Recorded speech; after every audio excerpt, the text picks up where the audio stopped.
আসসালামু আলাইকুম ওয়া রাহমাতুল্লাহ।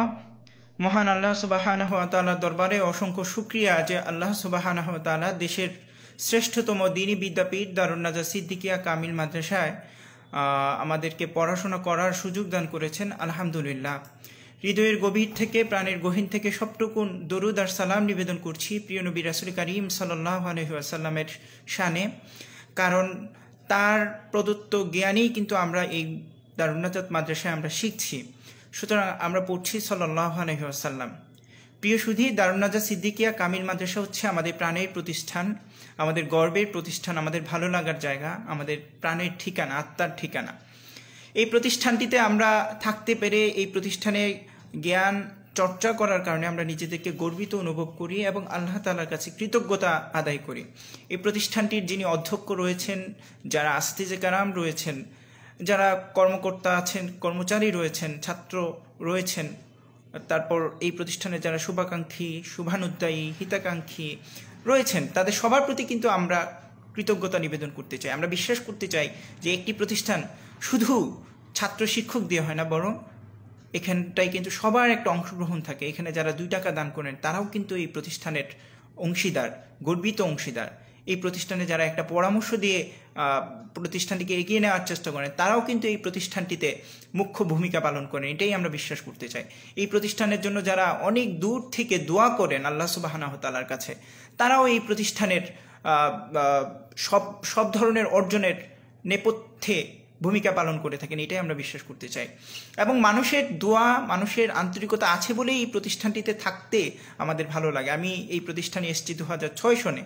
এরপর কিন্তু অনেক সুযোগ থাকা সত্ত্বেও বা অনেক ধরনের পরামর্শ থাকা সত্ত্বেও কিন্তু আমি অন্যত্র কোথাও চলে যাইনি, বরং আমি এখানটায় রয়ে গিয়েছি। এবং সেই থাকাটা কিন্তু একেবারে যে অন্ধবিশ্বাস নিয়ে আছে ব্যাপারটি কখনোই এরকম নয়, বরং ভেবে চিনতে বুঝে শুনে কিন্তু এখানটায় আমি থেকেছি।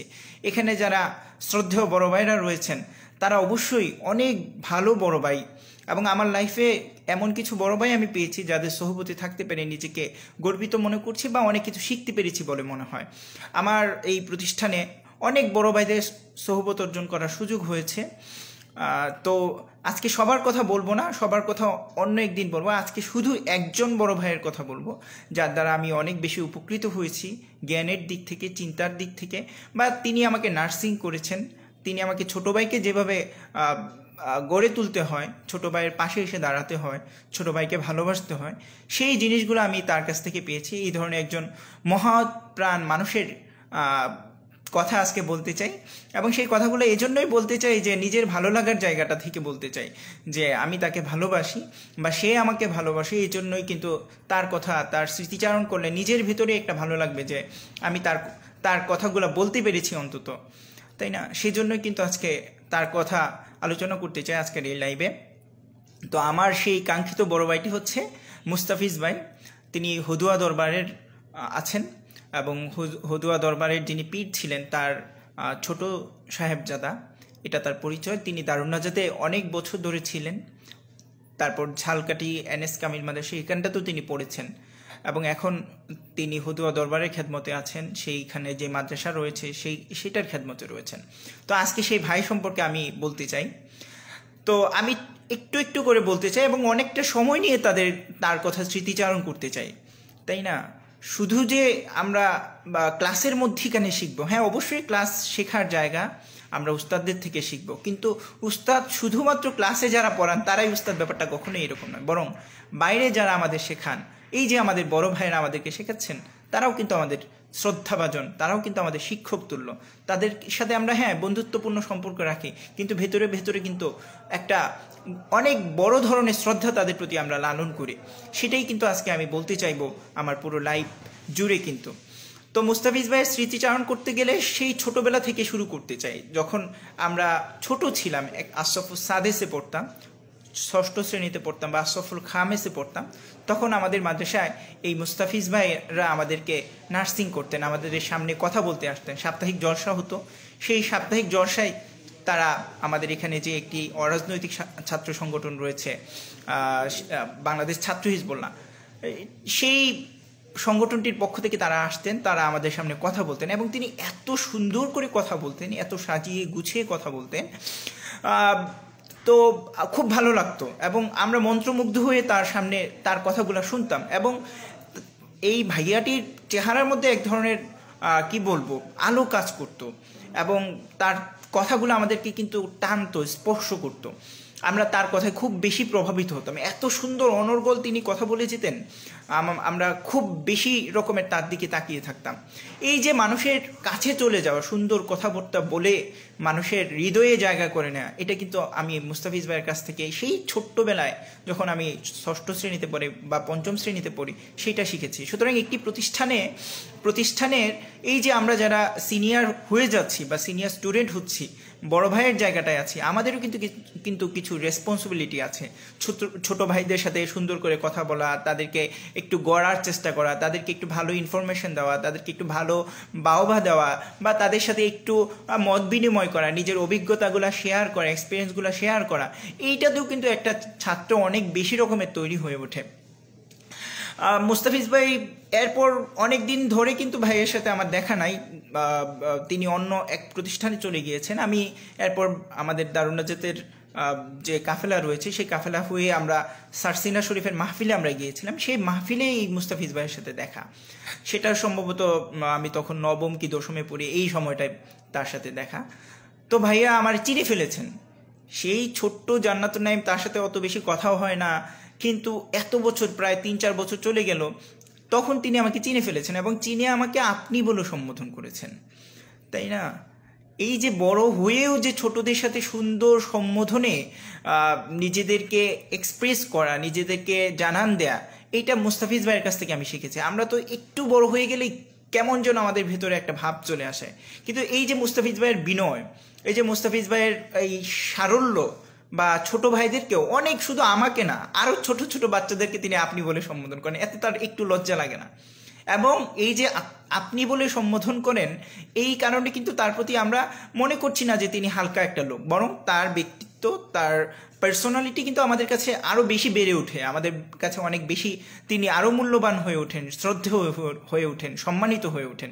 এই যে আমাদের সাথে এত মিশছেন, তারপরেও কিন্তু এটা কারণ কি, তার ভেতরে সেই জিনিসটি আছে, তিনি মানুষের সাথে সেই জিনিসটি পারেন। এই যে সম্পর্কের ক্ষেত্রে ছোটদের সাথে, বড়দের সাথে তো তিনি বড়দের মতো কথা বলতে পারেন, বড়রাও তাকে অনেক বেশি ভালোবাসে, তার সমবয়সী ফ্রেন্ডরা তাকে অনেক বেশি ভালোবাসে।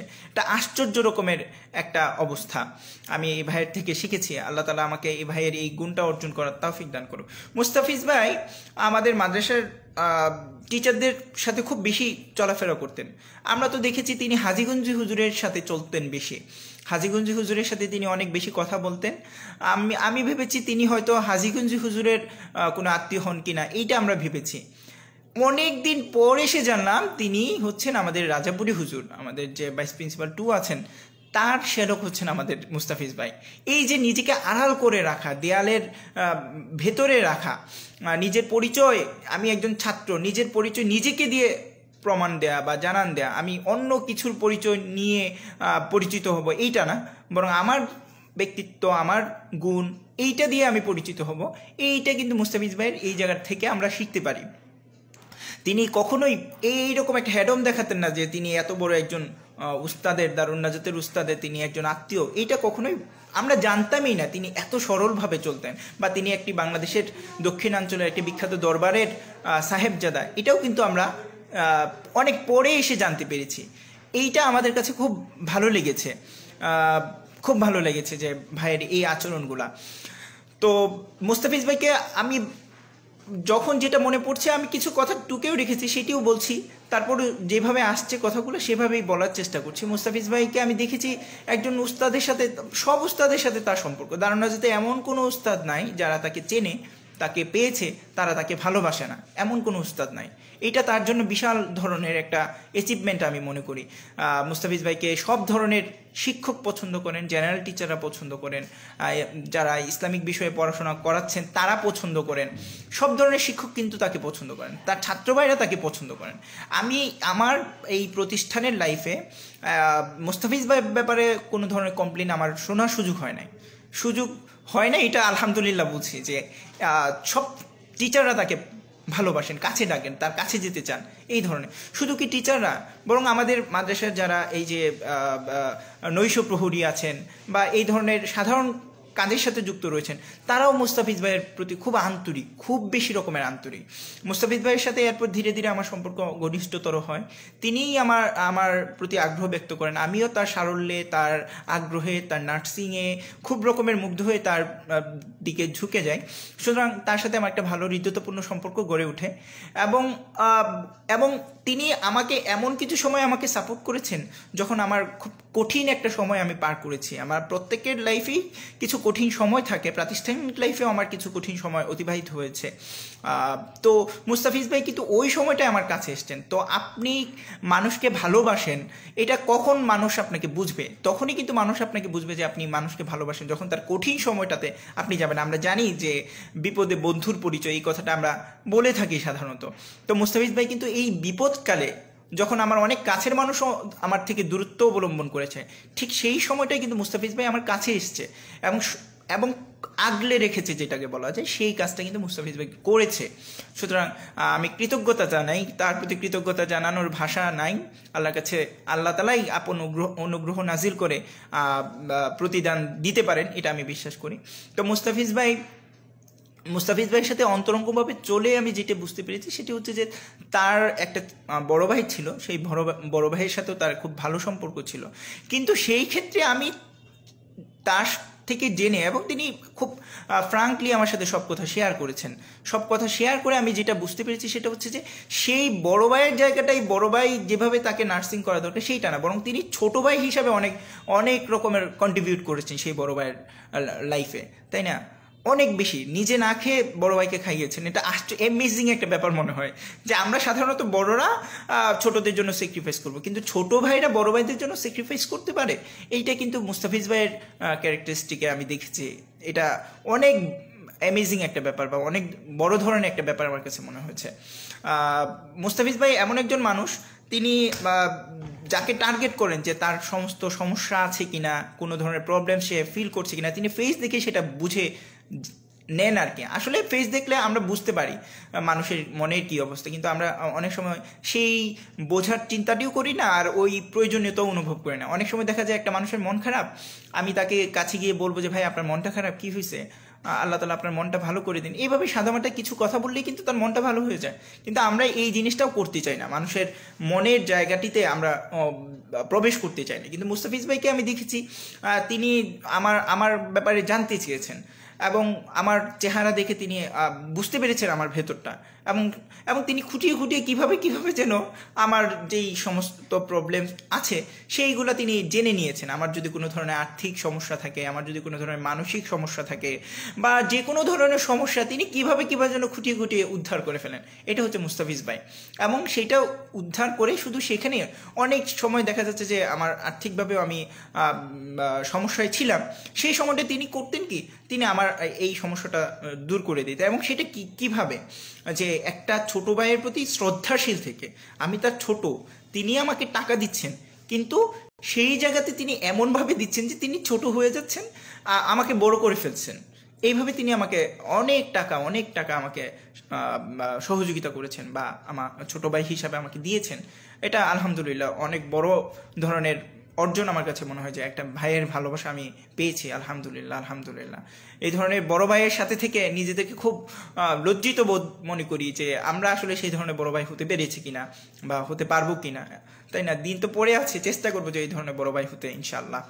তো মুস্তাফিজ ভাইকে আমার এখনো মনে আছে, আমি যে চেয়ারটাতে বসে আছি, একদিন সে 500 টাকার একটা নোট আমার পকেটের মধ্যে ভরে দিয়েছে। এমনভাবে সে দিয়েছে মনে হচ্ছে যেন সে একটা অপরাধী মানুষ।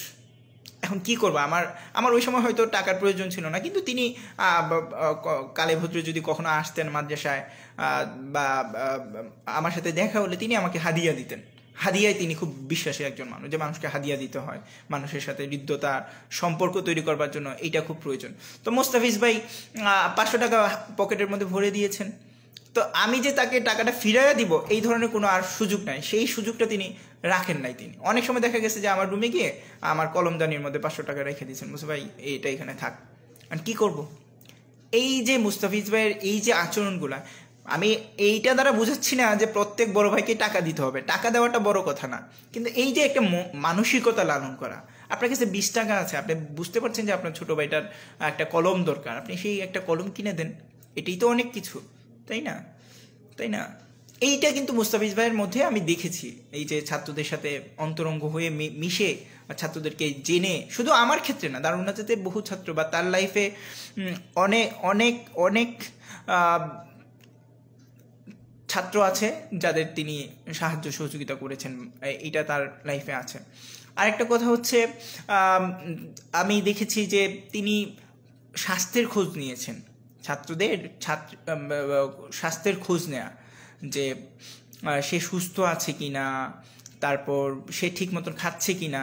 তাই আমরা যখন বাইরে বেরোতে যেতাম তখন দেখতাম যে বাইরের ভাজা পোড়া খাবার এগুলো তিনি পছন্দ করতেন না, বরং তিনি বলতেন যে এগুলা গ্যাস্ট্রিকের প্রবলেম করে, সুতরাং এই খাবারগুলো খাওয়া যাবে না, বরং আমরা সিদ্ধ ডিম খেতে পারি, তাই না? এই খাবারের ব্যাপারেও যে রুচিশীলতার প্রমাণ দেয়া, জানান দেয়া, এটা তার থেকে আমরা শিখতে পারি। আরেকটা কথা হচ্ছে যে তিনি বলতেন যে আমরা কোথাও বেড়াতে গেলে দেখা যাচ্ছে যে মিষ্টি নিয়ে যাই।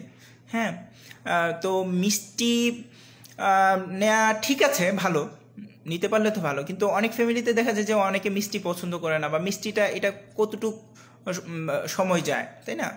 অনেক টাকা দিয়ে আমরা হয়তো ভালো মিষ্টি নিচ্ছি, কিন্তু এর চেয়ে যদি আমরা বিস্কিট নিয়ে যাই বা চানাচুর নিয়ে যাই, এই বিষয়গুলো কিন্তু অনেক দিন খাওয়া যায়, তাই না? এইটা জাস্ট তার নিজস্ব একটা চিন্তা। যদি আমাদের আত্মীয়গুলো ওই ধরনের ঘনিষ্ঠ হয় তাহলে আমরা সেটা ফলো করতে পারি, সমস্যা কি, তাই না?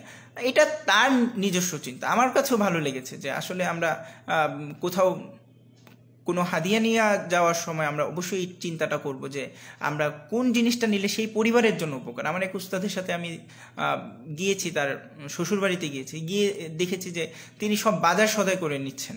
এই যে মিষ্টি টিষ্টি এগুলো যেটা বলে, এগুলো তিনি কিনছেন না, বরং বাজার সদাই মাছ, গোশত, সবজি এগুলো কিনে নিয়ে গেছেন, তাই না? এটা দেখেছি। সুতরাং আমরা যখন কোথাও বেড়াতে যাব, কারো বাড়িতে যাব, আমরা বুঝতে চেষ্টা করবো যে তার এখন কোন জিনিসটা প্রয়োজন, তাই না? এইটা হলে উপহারটা ভালো হয় আর কি। আমি যাকে উপহার দিব তাকে তো খুশি করবার জন্যই দিচ্ছি, সুতরাং সে যদি খুশি হয়, কিসে খুশি হয় সেটা আমাদের আবিষ্কার করতে হবে, তাই না? এইটা আমি তার থেকে শিখেছি। আরেকটা হচ্ছে যে তিনি বাংলাদেশের যে বর্তমান শিক্ষা ব্যবস্থা রয়েছে, এই শিক্ষা ব্যবস্থার অনেক জায়গাতেই তার প্রশ্ন রয়েছে, যেই প্রশ্নগুলো আমার মধ্যেও খেলে। এই যে আমরা যারা দেখা যাচ্ছে যে অনেক কষ্ট করে গণিত করছি, তো লাইফে এই যে আমরা যেই গণিতগুলো করছি, এই গণিতগুলো সবার কি প্রয়োজন, তাই না? একটা আর্টসের ছাত্র দেখা যাচ্ছে 9-10 খুব কঠিনভাবে সে গণিত করছে, অঙ্ক করতেছে, প্রাইভেট পড়ে টাকা নষ্ট করতেছে, অনেক কিছু সে এখানটায় ইনভেস্ট করছে, অনেক সময় সে ইনভেস্ট করছে, কিন্তু পরবর্তীতে এই গণিত তার লাইফে কতটুকু প্রয়োজন দেয়। সুতরাং এখানে আমাদের একটা চিন্তা করা উচিত যে আমরা আসলে কি ধরনের পড়াশোনাটা করব। যারা শিক্ষা নিয়ে কাজ করছেন তাদের এইটা চিন্তা করা উচিত যে আসলে আমাদের শিক্ষা ব্যবস্থায় কোন বিষয়গুলো নিয়ে আসা প্রয়োজন, কোন বিষয়গুলো না আনলেও ছাত্রদের খুব বেশি রকমের প্রয়োজন নাই। আসলে তো আমাদের প্রত্যেকের জীবনে এই যে আমরা বলি যে বীজগণিত, তারপরে জ্যামিতি, এগুলো কয়জনের জীবনে খুব বেশি রকমের প্রয়োজন হয়, তাই না? সেটা চিন্তা করা উচিত। আমার কোর্স কারিকুলামের ব্যাপারে আমাদের খুব চিন্তা ভাবনা করা প্রয়োজন। আরেকটা কথা হচ্ছে, সেটা হচ্ছে যে তিনি একটা জায়গায় খুব অপছন্দ করেন, সেটা হচ্ছে আমরা যারা অনেক বড় রকমের আর্থিক অর্থ সংগ্রহ করি ছাত্রদের জন্য, মাদ্রাসার জন্য, কিন্তু সেই অর্থটাকে আমরা প্রপারলি আমরা ছাত্রদেরকে বন্টন করছি কিনা সেটাও কিন্তু একটা প্রশ্ন। তিনি অনেক জায়গায় ঘুরেছেন, তো এই কারণে তার কষ্টের জায়গাটাও কিন্তু অনেক বেশি, যে অনেককে দেখেছেন যে তারা ঠিক মতন ছাত্রদের পেছনে যে টাকাটা উঠানো হচ্ছে সেটা খরচ করছেন না, বরং তারা জমা করে রেখে দিচ্ছেন। তারা ভয় পাচ্ছেন যে এখন খরচ করে ফেলে ভবিষ্যতে এই প্রতিষ্ঠান চলবে কিভাবে। বরং আসলে তাওয়াক্কুলের বিষয়টা তো অন্য জায়গায়, তাই না?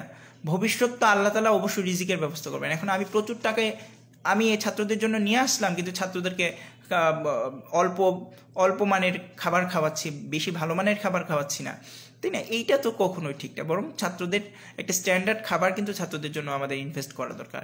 এছাড়া আমাদের দেখা যাচ্ছে যে অনেক সুযোগ থাকা সত্ত্বেও আমরা আমাদের সাধারণ কর্মচারী যারা রয়েছে তাদের দিকে আমরা দেখভাল করছি না, তাদেরকে আমরা অল্প বেতন দিচ্ছি। এইটা তো কখনো ঠিক না। যারা আমরা কর্মকর্তা রয়েছি বা যারা আমরা পরিচালকের দায়িত্ব রয়েছে, আমাদের তো উচিত অধীনে যারা রয়েছেন তাদের ব্যাপারে খোঁজ নেওয়া, তাদের ব্যাপারে জানতে চাওয়া, তারা কি সমস্যায় আছে কিনা, তারা কোনো কষ্টে আছে কিনা। আমি বেতন দিয়েই আমার দায়িত্ব শেষ করে ফেললাম, এটা তো কখনোই ঠিক নয়। বরং তার সম্পর্কে আমার জানা উচিত যে সে কষ্টে আছে কিনা।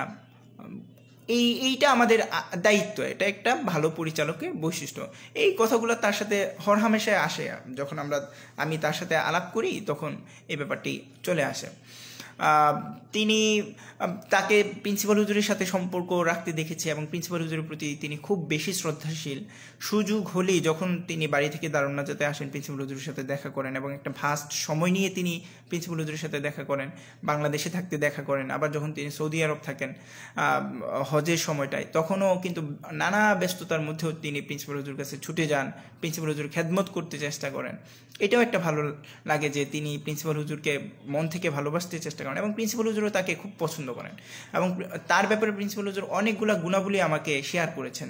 তার বিনয়ের কথা বলেছেন, তার ধৈর্যের কথা বলেছেন, তার কাজে লেগে থাকার কথা বলেছেন, তার চেহারায় যে একটা আলো কাজ করে সেটার কথা বলেছেন, অনেক কথা বলেছেন। এই কারণেও তার প্রতি আমার একটা আলাদা রকমের ভালো লাগা কাজ করেছে যে না, একটা ভালো মানুষের সাথে আমরা আছি। একটা সময় আমি আমার আরেক ছোটো ভাইকে নিয়ে আমরা ঘুরতে বেরিয়েছিলাম। তার পকেটে একটা মোবাইল ছিল, সেই মোবাইলটা দেখা গেছে যে হারায় গেছে। তখন ওর কান্না হচ্ছিল, আমারও খারাপ লাগতেছিল। তো ভাইয়া আমাদের এই মানসিক কষ্টটা দেখে এই সাথে সাথেই ওই ছেলেকে 5,000 টাকা দিয়ে দিছে, তাই না? এই যে মানসিকতা অনেকেরই আছে। টাকা পয়সা সবাই যে আমরা স্বাভাবিক পরিসরে আছে এটা না, বরং আমাদের অনেক টাকা পয়সা থেকেও কোন জায়গায় ইনভেস্ট করতে হবে, সেটাও আমরা কোন জায়গায় খরচ করতে হবে এটাও আমাদের মানসিকতায় থাকে না, তাই না? এইটা আমাদের মাথায় নিয়ে আসতে হবে যে আমরা টাকা আছে কিন্তু সেটা কোথায় খরচ করব, তাই না? উড়াধুরা খরচ করব না জায়গা মতন খরচ করব, সেইটা আমাদের চিন্তা করতে হবে।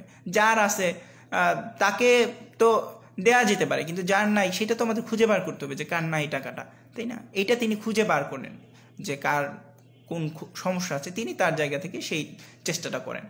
আর তিনি বিয়ে করেছেন অবশ্যই, এবং সেই বিয়েটাও কিন্তু তার মায়ের ইচ্ছায় করেছেন, অভিভাবকের ইচ্ছায় করেছেন, নিজের থেকে চিন্তা করে বিয়ে করেন নাই, তাই না? তার মাকে প্রাধান্য দিয়েছেন। আম্মা যে মেয়েকে পছন্দ করে, আম্মা যেখানে বলে সেই জায়গায় তিনি বিয়ে করেছেন। বিয়ে করে আমাকে নিয়ে গেছেন বাংলা বাজারে যে নাইম ভাই আপনার ভাবির জন্য বই কিনতে হবে, এবং অনেক অনেক বই তিনি কিনেছেন, অনেক টাকার বই, এবং আমাকে বলেছেন যে আপনার পছন্দের বইগুলা লিস্ট করেন, এই বইগুলা দিতে হবে আপনার ভাবিকে। তখন আমি আমার সব ধরনের পছন্দের বই যেগুলো রয়েছে, বিশেষ করে মাওলানা আবু তাহের মিসবাহ হুজুরের বই আছে, তারপরে সুখময় জীবনের সন্ধানে বই আছে, এই টাইপের যত আমার পছন্দের বই আছে সবগুলো পছন্দের বই আমি লিস্ট করেছি, এবং তিনি কিন্তু তার স্ত্রীকে এই বইগুলা হাদিয়া দিয়েছেন, তাই না? আমরা হাদিয়াও জানি না যে আসলে কি দিতে হয়, তাই না?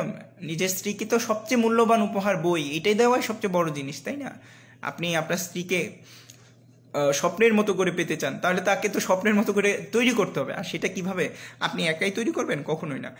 বরং এই যে সমকালীন যেই লেখকরা রয়েছেন বা অতীতে যে লেখকরা রয়েছেন তাদের মাধ্যমে কিন্তু আপনার স্ত্রী সমৃদ্ধ হবে। আপনি যেভাবে পরে পরে সমৃদ্ধ হচ্ছেন, একটা মেয়ের তো সবসময় পড়ার সুযোগ হয় না, আউট বই পড়ারই সুযোগ হয় না অনেক সময়। সুতরাং আপনি তাকে ভালো ভালো বইগুলা কিনে দেন, সে নিজেকে তৈরি করুক আপনার জন্য, তাই না? এটা কিন্তু খুব প্রয়োজন, যেটা তার মধ্যে আমি দেখতে পেরেছি। আর একটি কথা হচ্ছে যে তিনি হালাল রিজিকের ব্যাপারে কিন্তু খুব সচেতন থাকেন। আমি একবার তার সাথে মাজার জিয়ারত করতে গিয়েছিলাম, আমাদের আজিমপুরের বিভিন্ন অলিদের মাজার। সেখানে তিনি কান্না কণ্ঠে হালাল রিজিকের জন্য দোয়া করেছেন। আমি খুব সেখান থেকে অনুপ্রাণিত হয়েছি যে আসলে রিজিকের জন্য আল্লাহর কাছে চাইতে হবে, এবং সেটা খুব কাকুতি মিনতি স্বরে কিন্তু চাইতে হবে। হালাল রিজিক কিন্তু জীবনের জন্য অনেক ইম্পর্টেন্ট একটা বিষয়। আমরা হালাল রিজিক যদি অন্বেষণ না করি তাহলে আমাদের কোনো ইবাদতে কিন্তু আল্লাহ তাআলার কাছে মাকবুল হবে না, কবুল হবে না, তাই না? সেটা কিন্তু তার এই জায়গা থেকে শিখেছি। আরেকটা হচ্ছে তার ভিতরে একটা প্রচণ্ড রকমের দেশপ্রেম কাজ করে। তিনি তার নিজ এলাকা যেটি রয়েছে, গ্রামের বাড়ি যেটি রয়েছে, সেটিকে তিনি খুব রকমের পছন্দ করেন, ভালোবাসেন, এবং সেই জায়গা থেকে কিন্তু তিনি সেখানেই ঢাকায় অনেক বড় বড় অফার পাওয়া সত্ত্বেও তিনি কিন্তু সেই গ্রামেই রয়ে গেছেন, এবং সেই গ্রামের যে মাদ্রাসা রয়েছে, এতিমখানা রয়েছে, সেগুলোর খেদমত তিনি করে চলেছেন। তাই না? এটা কেন করছেন? অবশ্যই তার ভালো লাগার জায়গা থেকে, যে না, দেশ মাটিকে আমাকে ভালোবাসতে হবে, দেশকে আমার নিজের অঞ্চলকে ভালোবাসতে হবে, আমাদের এই অঞ্চলে যেই মানুষগুলো রয়েছে তাদেরকে সুন্দর শিক্ষায় শিক্ষিত করতে হবে, ভালো শিক্ষা দিতে হবে, এটা তার মধ্যে আছে। সুতরাং সর্বোপরি আমার কাছে মনে হচ্ছে অসাধারণ একজন মানুষ মুস্তাফিজ ভাই। আমি অবশ্যই তাকে নিয়ে লিখতেও চেষ্টা করব, আজকে জাস্ট শেয়ার করা। আসলে আমরা অনেক কথা বলি, কিন্তু যে কথাগুলো বলা দরকার অনেক সময় সেই কথাগুলো বলার চিন্তাও করি না। একটা মানুষকে একটু মূল্যায়ন করতে চেষ্টা করি, লাইভে আসি আমরা, সমস্যাকে একটা মানুষের ভালো গুণগুলো আমরা নিয়ে আসতে চেষ্টা করি, তাই না? আমরা দেখা যাচ্ছে যে মিডিয়ায় আসলে একজনকে গালিগালাজ আমাকে করতে হবে, গীবত করতে হবে, শিকায়ত করতে হবে, একজনকে অপদস্থ করতে হবে। কেন? কথা বলার একটা চাহিদা তো আমাদের মধ্যে থাকেই, যে না, আমি আমার কথা বলে আমার আবেগ প্রকাশ করব। তা আমি আমার খারাপ আবেগগুলো আমি প্রকাশ করতে চাই কেন? বরং আমি ভালোর জন্য কথা বলি, সুন্দরের জন্য কথা বলি, আমার কথা থেকে যেন মানুষ উপকৃত হয়, মানুষ অনুপ্রাণিত হয়, সেই চিন্তাটা করে আমরা কথা বলি। এটা করতে কি এমন সমস্যা? সুতরাং সেই জায়গা থেকে আমরা অবশ্যই মানুষের ভালো দিকগুলো নিয়ে আলোচনা করতে চেষ্টা করবো। আমার পাশেই, আপনার পাশেই হয়তো এমন একটা মানুষ রয়েছে যার মধ্যে অনেক সুন্দর সুন্দর গুণ রয়েছে। চলুন আমরা চেষ্টা করি তাদের সেই গুণগুলো আবিষ্কার করতে, তাদের সেই গুণগুলো স্বীকার করতে, তাদের সেই গুণগুলা তাদেরকে প্রেরণা দেওয়ার জন্য তাদের সামনে সেগুলো চর্চা করতে, এবং মনে মনে নিজেরাও চিন্তা করি যে সেই গুণগুলো আমরা আমাদের মধ্যে নিয়ে আসবো। এইটা চেষ্টা করি। আল্লাহ তাআলা মানুষের সুন্দর গুণগুলা নিয়ে আমাদের আলোচনা করার তৌফিক দান করুক, নিজেদের মধ্যে মানুষের সুন্দর গুণগুলা নিয়ে আসবার তৌফিক দান করুক। আমার এই লাইভটিকে আল্লাহ তাআলা কবুল করুন, এবং ভালো যা কিছু বলেছি সেই কথা অনুযায়ী আমাদেরকে চলার, জীবন গঠন করার তৌফিক দান করুন। ইনশাল্লাহ সামনে আরও কথা বলবো, এবং ছোটো ভাইদেরকে নিয়ে কথা বলতে চাই, বড় ভাইদেরকে নিয়ে কথা বলতে চাই, বন্ধুদেরকে স্মরণ করতে চাই। আমি চেষ্টা করব যে আমার জায়গা থেকে মানুষকে অ্যাপ্রিসিয়েট করতে, মানুষকে তুলে ধরতে, এবং আমার মনে হয় এটা আমাদের সবারই করা উচিত, মানুষের কাছে মানুষকে তুলে ধরা, তাই না? আমরা যখন মানুষের কাছে মানুষকে তুলে ধরবো, আমরা কিন্তু নিজেদেরকেও তুলে ধরছি, আমরা কিন্তু নিজেদেরকেও মানুষের কাছে নিয়ে যাচ্ছি। এটা আমাদের বোঝা দরকার। আল্লাহ তাআলা এখান থেকে ভালো কিছু নেয়ার তৌফিক দান করুন। এতক্ষণ যারা আমার কথা শুনেছেন তাদের সবাইকে ধন্যবাদ জানিয়ে শেষ করছি। ধন্যবাদ সবাইকে। আসসালামু আলাইকুম ওয়া রাহমাতুল্লাহ।